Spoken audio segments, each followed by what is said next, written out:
Hello guys, welcome back. പുതിയൊരു വീഡിയോയിലേക്ക് എല്ലാവർക്കും സ്വാഗതം. ആദ്യം തന്നെ എല്ലാവർക്കും ഹാപ്പി ഓണം. എല്ലാവരും ഓണാഘോഷത്തിന്റെ തിരക്കിലായിരിക്കും. അതിനിടയിൽ ബിഗ് ബോസിന്റെ ചില കാര്യങ്ങൾ നമുക്ക് ഡിസ്കസ് ചെയ്താലോ? അതെ, ഇന്ന് അക്ബറിന്റെ ടീം, അക്ബർ, ഒനീല്, അഭിലാഷ്, ഷാനവാസ്, അപ്പാനി തുടങ്ങിയവരൊക്കെ കൂടെ ഡിസ്കസ് ചെയ്യുന്ന ഒരു കാര്യമാണ് നിങ്ങളുടെ മുമ്പിലേക്ക് എത്തിക്കാനായിട്ട് ഞാൻ ആഗ്രഹിക്കുന്നത്. അതായത് ഇനി മുതൽ ബിഗ് ബോസിന് കണ്ടന്റ് കൊടുക്കരുത് എന്നവർ തീരുമാനിക്കുകയാണ്. ഇനി ബിഗ് ബോസ് കണ്ടന്റ് ഇല്ലാതെ മുന്നോട്ട് പോകട്ടെ എന്ന് തീരുമാനിക്കുകയാണ്. അതായത് എന്താണ് കാര്യം എന്ന് അറിയണതിന് മുമ്പ് സബ്സ്ക്രൈബ് ചെയ്യാതെയാണ് വീഡിയോ കാണുന്നതെങ്കിലും സബ്സ്ക്രൈബ് ചെയ്ത് ലൈക്കും ഷെയറും കമന്റും ഒക്കെ ചെയ്തതിനു ശേഷം വീഡിയോ കണ്ടിന്യൂസ് ആയിട്ട് കാണാനായിട്ട് ശ്രമിക്കാം. അതായത് അവർ പറയുകയാണ്, അനുമോൾ കണ്ടന്റ് പുറത്ത് നന്നായി കൊടുക്കുന്നുണ്ട്, അനുമോൾക്ക് പോസിറ്റീവ് ആണ് എന്നവർ മനസ്സിലാക്കിയിട്ടുണ്ടായിരുന്നു ഇന്നലത്തെ ടാസ്കിലൂടെ. അപ്പൊ അനുമോൾക്ക് പോസിറ്റീവ് ആണെന്ന് അറിഞ്ഞത് ആർക്കും തന്നെ പറ്റിയിട്ടുണ്ടായിരുന്നില്ല. അപ്പൊ അവര് തീരുമാനിക്കുകയാണ്, ഇനി മുതൽ അനുമോളെ ഡ്രൈ ആക്കണം, അനുമോളെ അങ്ങ് സേഫ് ആക്കി ഒരു ഭാഗത്ത് മാറ്റിയിരുത്തണം, അനുമോൾക്ക് കണ്ടന്റ് കൊടുക്കരുത്. അനുമോളാണ് ബിഗ് ബോസിന്റെ കണ്ടന്റ് എന്ന് അവർക്ക് അറിയില്ലല്ലോ.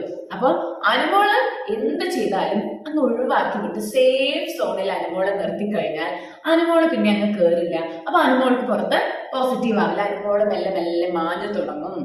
അപ്പോ അനുമോൾക്ക് കണ്ടന്റ് ഇല്ലാതെയാകും എന്നാണ് അക്ബർ ആൻഡ് ടീം അവിടെ പ്ലാൻ ചെയ്യുന്നത്. അനുമോളെ ഒന്നുമില്ലാതാക്കണം എന്നുള്ള രീതിയിലാണ് അവിടെ പ്ലാൻ ചെയ്യപ്പെടുന്നത്. അതായത് അനുമോള് ഒന്നും ഇല്ലാതായി കഴിഞ്ഞാൽ ബിഗ് ബോസിന് കണ്ടന്റ് ഇല്ലാതാവും, ബിഗ് ബോസ് പെട്ടെന്ന് തന്നെ പൂട്ടിക്കെട്ടേണ്ടി വരുമെന്ന് ഈ ടീമിന് അറിയുന്നില്ല ഗൈസ്. അപ്പൊ ഇവര് ഒരുമിച്ചിരുന്ന് പ്ലാൻ ചെയ്യാൻ, അനുമോള് ആണ് ഇപ്പൊ കണ്ടന്റ് കൊടുത്തുകൊണ്ടിരിക്കുന്നത്. ഇപ്പൊ മസ്താനിയും ജിഷിനൊക്കെ വന്നപ്പോ തന്നെ അനുമോളുടെ ഒരു കണ്ടന്റ് കുറഞ്ഞു വരികയാണ് എന്നൊക്കെ പറഞ്ഞ് ഭയങ്കര ഡിസ്കഷൻ ആണ് അവിടെ.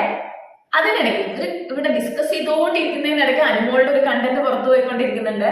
നെവിനുമായിട്ട് അനുമോൾ ഉണ്ടാകും, നെവിൻ കുട്ടി അനുമോൾ അമ്മയായിട്ട് അഭിനയിക്കുന്ന ഒരു ആക്ടിങ് ഇങ്ങനെ പുറത്തു പോയിക്കൊണ്ടിരിക്കുന്നുണ്ട്. അപ്പോ ഇവര് ഡിസ്കസ് ചെയ്യുന്നതിന്റെ അതേ സമയത്ത് തന്നെ ഇതും കൂടെ കാണിക്കുകയാണ്. അപ്പൊ ബിഗ് ബോസ് ഉദ്ദേശിക്കുന്നത് എത്ര പറഞ്ഞാലും ഞങ്ങൾ അനുമോളുടെ കണ്ടന്റ് കാണിക്കും എന്നാണോ എന്ന് മനസ്സിലായില്ല. എനിക്ക് അങ്ങനെയാണ് തോന്നിയത്. അപ്പൊ നെവിനും പ്രവീണും അനുമോളും കൂടി അച്ഛനും അമ്മയൊക്കെ ആയി കളിക്കുകയാണ് അവിടെ. ഓണം സെലിബ്രേഷൻ എല്ലാവരും സെലിബ്രേറ്റ് ചെയ്തുകൊണ്ടിരിക്കുന്നുണ്ട്. അതുപോലെ ക്യാപ്റ്റൻസി ടാസ്കിലേക്ക് എല്ലാവരെയും നോമിനേറ്റ് ചെയ്തിട്ടുണ്ട്. അതിൽ വന്നിട്ടുള്ളത് ഒനീല്, ജിസേൽ ആൻഡ് അഭിലാഷാണ്. ഇവര് തീരുമാനിക്കുകയാണ്, ഒനീല് അഭിലാഷും കൂടെ തീരുമാനിക്കുകയാണ്, ഞങ്ങളിൽ ആരെങ്കിലും ക്യാപ്റ്റനായി വരികയാണെങ്കിൽ, ജിസേലും ഇരിക്കുന്നുണ്ടായിരുന്നു അവിടെ, ആരെങ്കിലും ക്യാപ്റ്റനായി വരികയാണെങ്കിൽ ഉറപ്പായിട്ടും മെയിൻ ആയിട്ട് നിങ്ങളെയൊക്കെ ഹെഡാക്കാം, ക്യാപ്റ്റനാക്കി വിടാം എല്ലാ ടീമിന്റെയും. അനുമോള് ഒന്നുമില്ലാത്ത രീതിയിലേക്ക് അനുമോളുടെ കംഫർട്ടബിൾ സോണിലേക്ക് ഇട്ട് കഴിഞ്ഞാൽ പിന്നെ അനുമോൾ അവിടെ ശബ്ദമൊന്നുമില്ലാതെ അതങ്ങനെ സേഫ് ആയി പോയിക്കോളും, അതായിരിക്കും നമുക്കും നല്ലത് എന്നുള്ള രീതിയിൽ അവരവിടെ സംസാരിക്കുന്നുണ്ട്. അനുമോൾക്ക് സ്ക്രീൻ സ്പേസ് കൊടുക്കരുത് എന്നവർ വളരെ വ്യക്തമായിട്ട് തന്നെ അവിടെ ഉറച്ചൊരു തീരുമാനം എടുക്കുകയാണ്. ഒനീലായാലും അഭിലാഷായാലും ജിസേലായാലും ടീമിലെ ക്യാപ്റ്റനായി വന്നു കഴിഞ്ഞാൽ ഏത് ടീമിലാണോ എടുക്കുന്നത് അനുമോൾ ഒരു സോഫ്റ്റ് ആയിട്ട് ഒരു പ്രത്യേക സ്ക്രീൻ സ്പേസ് ഒന്നും കിട്ടാത്ത ഒരു ഏരിയയിൽ ടീമിൽ ഇടണം എന്നാണ് ഇവരൊക്കെ കൂടെ തീരുമാനിക്കുന്നത്. ആ കൂട്ടത്തിൽ ഷാനവാസും കൂടെ ചേർന്നപ്പോ അതായത് ഷാനവാസ് അവിടെ ഒറ്റയ്ക്ക് നിന്ന് കളിച്ചുകൊണ്ടിരുന്ന ആളായിരുന്നു. പെട്ടെന്നാണ് അക്ബറുമായി ഒന്നാവുന്നത്.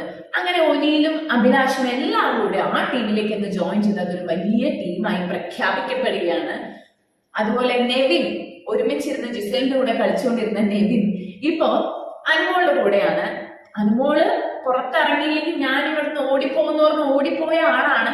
പക്ഷെ ഇപ്പൊ നെവിനും അനുമോളും ഭയങ്കര കമ്പനിയാണ്. അതും ഇവർ സംസാരിക്കുന്നുണ്ട്. അക്ബർ ആൻഡ് ടീം എന്താണത്, എന്തൊക്കെയാണ് ഇവിടെ നടക്കുന്നത്, അവർ രണ്ടുപേരും ഒന്നാമില്ല എന്ന് വിചാരിച്ച് അവർ രണ്ടുപേരും കൂടെ ഇപ്പൊ കളിച്ച് നടക്കുന്നുള്ള രീതിയിൽ അവർ പറയുന്നുണ്ട്. അപ്പോ അനുമോളെ കണ്ടന്റ് ഇല്ലാതാക്കിയ അടിച്ചമർത്തി പെട്ടിയിലാക്കി പൂട്ടിക്കെട്ടി പറഞ്ഞു വിടാനാണ് ഇവരുടെ പ്ലാന്. എത്രത്തോളം വർക്ക്ഔട്ട് ആവും നമുക്ക് നോക്കാം. ഒരു കാര്യം നിങ്ങൾ മനസ്സിലാക്കുക, അനുമോൾക്കുള്ളത് ജെനുവിൻ ഫാൻസ് ആണെങ്കിൽ ഒരിക്കലും എത്ര നെഗറ്റീവ് ആയാലും അത് പോവില്ല എന്നുള്ളത് അവിടെയുള്ള കണ്ടസ്റ്റൻസിന് മനസ്സിലായിട്ടില്ല. അനുമോളുടെ ഫാൻസ് എല്ലാവരും തന്നെ അനുമോളുടെ കൂടെ എപ്പോഴും ഉള്ള ആളുകളാണ്. അതുകൊണ്ട് തന്നെ അത് മാറുമെന്ന് എനിക്ക് തോന്നുന്നില്ല. പുതിയതായിട്ടൊരു ഫാൻ ഉണ്ടാവാൻ ചാൻസ് കുറവായിരിക്കാം മേബി, പക്ഷെ ഉള്ള ഫാൻസ് ഒന്നും ഒരിക്കലും കുറയില്ല. അതുപോലെ തന്നെ നിങ്ങൾക്കറിയാം, ലൈവ് വോട്ടിംഗ് റിസൾട്ടിൽ അനുമോളുടെ കുതിച്ചുകയറ്റമാണ്. അനുമോൾ തന്നെയാണ് മുന്നിൽ നിൽക്കുന്നത്. ഷാനവാസും അനീഷും തമ്മിൽ ചെറിയ വേരിയേഷൻ ഉണ്ടെങ്കിലും അനുമോൾ തന്നെ കുതിച്ചു കയറിക്കൊണ്ട് നിൽക്കുകയാണ്. അപ്പോ അനുമോളെ തകർക്കാൻ പെട്ടെന്നൊന്നും ആവില്ല. അനുമോളുടേതായ കണ്ടന്റുകൾ ഉണ്ടാക്കിക്കൊണ്ടിരിക്കും. അതുപോലെ ജയിൽ ടാസ്കിന് വേണ്ടി നോമിനേറ്റ് നോമിനേറ്റ് ചെയ്യാനും അവിടെ ഒരു ഡിസ്കഷൻ നടക്കുന്നത്. ഇതൊന്നും ഡിസ്കസ് ചെയ്ത് നോമിനേറ്റ് ചെയ്യേണ്ട കാര്യമല്ല.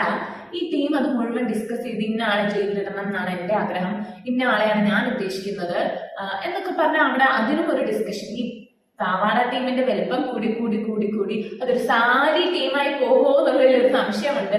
Anyway, Akbar and team plan ചെയ്യുന്നത് ബിഗ് ബോസിന് കണ്ടന്റ് ഇല്ലാതെ ബിഗ് ബോസ് എത്രയും പെട്ടെന്ന് തന്നെ കൂട്ടിക്കെട്ടണം എന്ന് തന്നെയാണ് എന്നാണ് ഇന്നത്തെ ഡിസ്കഷനിൽ നിന്നും എനിക്ക് മനസ്സിലായത്.